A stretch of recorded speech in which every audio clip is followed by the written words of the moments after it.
कि अब हमें योजनाओं के हर लाभार्थी तक खुद पहुंचना होगा, योजनाओं के सैचुरेशन की तरफ बढ़ना होगा। मैंने त्रिपुरा के लोगों को हीरा का आश्वासन दिया था। हीरा HIRA,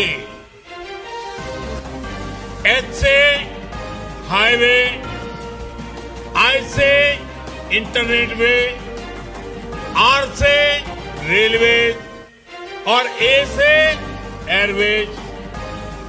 आज हीरा मॉडल पर त्रिपुरा अपनी कनेक्टिविटी सुधार रहा है।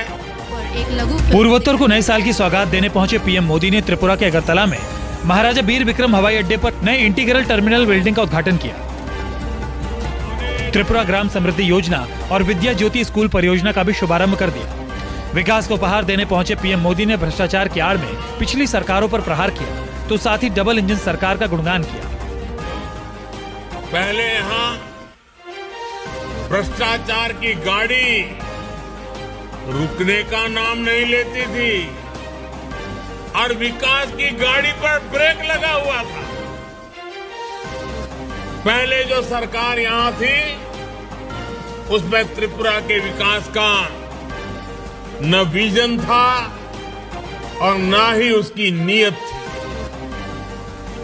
गरीबी और पिछड़ेपन को त्रिपुरा के भाग्य के साथ चिपका दिया गया। इससे पहले मणिपुर की राजधानी इंफाल में भी पीएम मोदी ने 48,000 करोड़ रुपए से ज्यादा की लागत वाली 22 परियोजनाओं का उद्घाटन किया और उनका शिलान्यास किया, तो साथ ही बिना नाम लिए विपक्षी दलों पर निशाना साधा। हमें याद रखना है कि कैसे हमारे मणिपुर को पिछली सरकारों ने ब्लॉकेड स्टेट बनाकर रख दिया था। पहले की सरकारों द्वारा हील और वैली के बीच राजनीतिक फायदे के लिए खाई खोदने का काम किया गया। हमें याद रखना है कि लोगों के बीच दूरियां बढ़ाने कैसे कैसे षड्यंत्र किए जाते थे। पीएम मोदी ने दावा किया कि जब से मणिपुर में डबल इंजन की सरकार चल रही है, इलाके में अमन चैन कायम हो रहा है। उग्रवाद और असुरक्षा बीते दिनों की बात हो चुकी है। मणिपुर और नॉर्थ ईस्ट भारत के भविष्य में नए रंग भर रहा है। साथियों, आज यहां एक साथ इतनी परियोजनाओं का शिलान्यास और लोकार्पण हुआ है। विकास की ये अलग अलग मणियां हैं जिनकी माला मणिपुर के लोगों का जीवन आसान बनाएगी। कृष्ण जी कह रहे थे आपकी सरकार बनने वाली है, और एक बार नहीं आए, हर दिन आते हैं। हर दिन, कोई दिन ऐसा नहीं जिस दिन भगवान हमारे सपनों में ना आकर के कहते हो कि आपकी सरकार बनने जा रही है। जब यहाँ पर हम इस पावर प्रोजेक्ट का स्वयं उपस्थित होकर के लोकार्पण कर रहे हैं, कुछ लोगों को लखनऊ में सपने आ रहे होंगे और उनके सपने में भगवान कृष्ण आ रहे होंगे और कह रहे होंगे कि अरे अपने नाकामयाबियों पर अब तो रो जाओ, जो कार्य तुम नहीं कर पाए वह बीजेपी की सरकार ने कर दिया है। भगवान कृष्ण आज उनको कोस रहे होंगे। यूपी की सियासत में सपनों का बोलबाला है। कभी विरोधी इल्जाम लगाते थे कि सरकार जनता को सपनों का सब्ज़बाग दिखा रही है, लेकिन अब तो नेताजी खुद ही ये कबूल कर रहे हैं कि उन्हें सपने आ रहे हैं। सत्ता पक्ष से विपक्ष तक हर कोई सपनों में खोया है। कोई भगवान कृष्ण का जिक्र कर रहा है तो कोई कंस की आड़ में तंज कस रहा है। सबकी अपनी अपनी भाषा है, राज्य की नई नई परिभाषा है। तो सोशलिज्म का जो रास्ता है वही राम राज्य को लिए रास्ता है। जिस समय पूरी तरीके से समाजवाद लागू हो जाएगा वही राम राज्य। भगवान कृष्ण ने उनको ये भी जरूर कहा होगा कि जब तुम्हें सत्ता मिली थी तब मथुरा, वृंदावन, बरसाना, गोकुल, बलदेव के लिए कुछ नहीं कर पाए, लेकिन वहां पर कंस को पैदा करके जवाहर बाग की घटना जरूर करवा दिए थे। यानी ये हरकतें थी पिछली सरकार की। वहां पर कृष्ण से मतलब नहीं, उनको भगवान कृष्ण से मतलब नहीं था। वे तो कंस के उपासक थे और कंस को ही पैदा भी करते थे। और तब वही कंस जब पैदा होते थे तो जवाहर बाग की घटना भी घटित होती थी, जिसमें एसपी सीटी मुकुल द्विवेदी भी शहीद हुए थे। 2022 की बिसात पर दो ही अहम मोहरे हैं। दोनों ही अपनी अपनी पार्टी के घोषित चेहरे हैं। सत्ता में बदलाव की बाट जो रहे अखिलेश यादव सीएम योगी की शख्सियत और शासनकाल की कमियां निकाल रहे हैं, तो योगी जी भी अखिलेश राज के कथित काले अध्याय खोल रहे हैं। जिस मुख्यमंत्री के ऊपर तमाम धाराएं मुकदमे थे, उसको भारतीय जनता पार्टी ने मुख्यमंत्री बनाया। और बहुत सारे भारतीय जनता पार्टी के नेता जो बुजुर्ग हैं, जो कई वर्षों से खून पसीना बहा करके पार्टी को मजबूत कर रहे थे, वो कई बार कहते हैं कि बताइए हम तो खून पसीना बहा रहे थे, ये जाने कहां से आए और हमारे ऊपर बैठा दिया।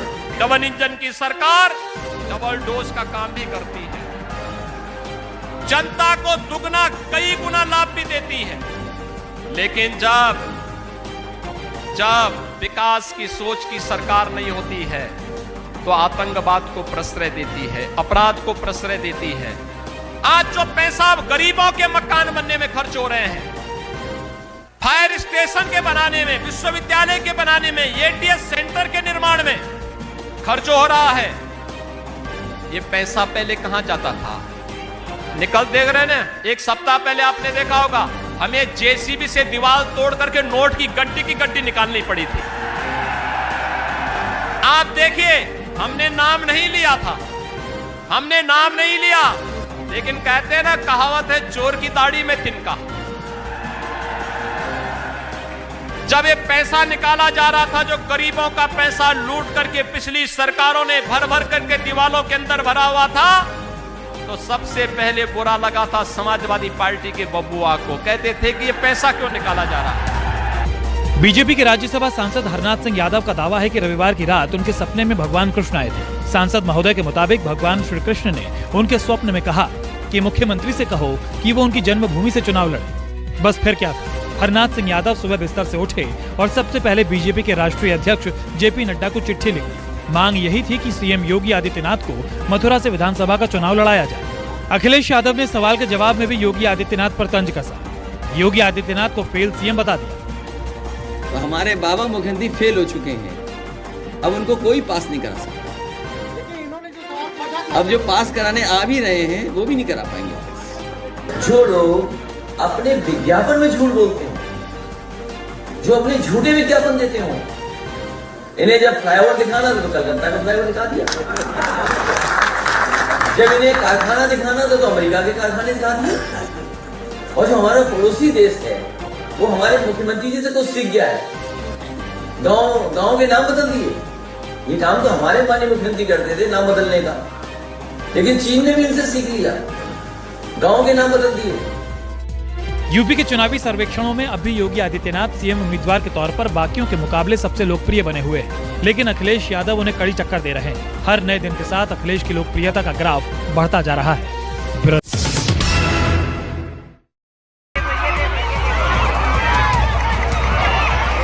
बरेली का ये खौफनाक मंजर देख पूरा देश हैरान रह गया। कुछ लड़कियां जमीन पर गिर पड़ी, कुछ उनके ऊपर से दौड़ते हुए निकल गए। मैदान में चप्पलें बिखर गई, कईयों को गंभीर चोटें आई, कई अस्पताल भी ले जाई गई।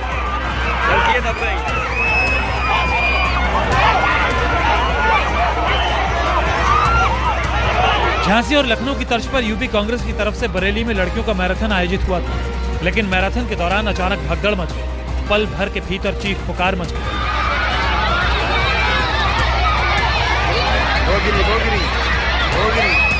बेशक कांग्रेस के कार्यकर्ताओं ने हालात को संभालने में कोई कोर कसर बाकी नहीं रखी। कांग्रेसियों ने जमीन पर गिरी लड़कियों को उठाया, उनका प्राथमिक उपचार भी किया और जिन्हें ज्यादा चोटें आई उन्हें अस्पताल भी पहुंचाया। लेकिन जब इस अव्यवस्था को लेकर मीडिया ने सवाल दागा तो पूर्व मेयर और कांग्रेस नेता सुप्रिया एरन ने इसे वैष्णो देवी की भगदड़ से जोड़ दिया। तीर्थ यात्रा के लिए लोग वैष्णो देवी गए थे, वहाँ क्या हुआ उसको आप क्या कहेंगे? कि इंसानी फितरत होती है कि हम आगे बढ़ जाएं, पहले हम आगे बढ़ें। यहाँ तो छोटी बच्चियाँ हैं, अभी स्कूल में पढ़ ही रही हैं, तो थोड़ा बहुत भागदौड़ हो गई।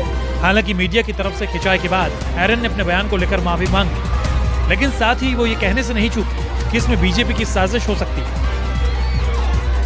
आप लोगों से मेरी गुजारिश है, क्योंकि मैं खुद मीडिया से हूँ, मेरी अपने मीडिया के भाइयों से गुजारिश है, प्लीज अगर किसी के साथ कोई किसी को ऐसा बुरा लग गया हो तो मैं सब अपने कांग्रेस की तरफ से माफी मांगना चाहती हूँ। हर तरह के लोग हर जगह घुस जाते हैं। मैं तो ये भी कहूँगी ये कोई साजिश भी हो सकती है। कौन था, क्या था, किसी का चेहरा देखा आपने? हम में से बीच में नहीं होगा वो, ये प्लांटेड लोग हैं।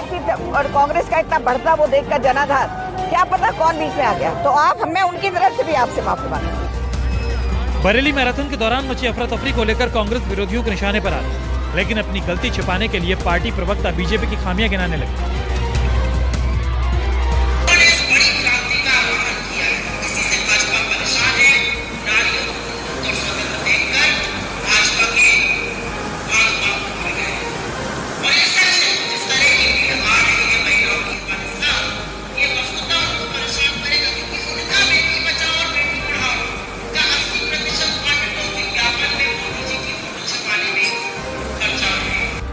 प्रियंका गांधी की अगुवाई में यूपी कांग्रेस लड़कियों को लड़ना सिखा रही। हालांकि लड़कियों की हौसला अफजाई करने में कोई बुराई नहीं, लेकिन ऐसे आयोजनों में कोई खामी न रह जाए, इसकी जिम्मेदारी भी तो कांग्रेस को लेनी होगी।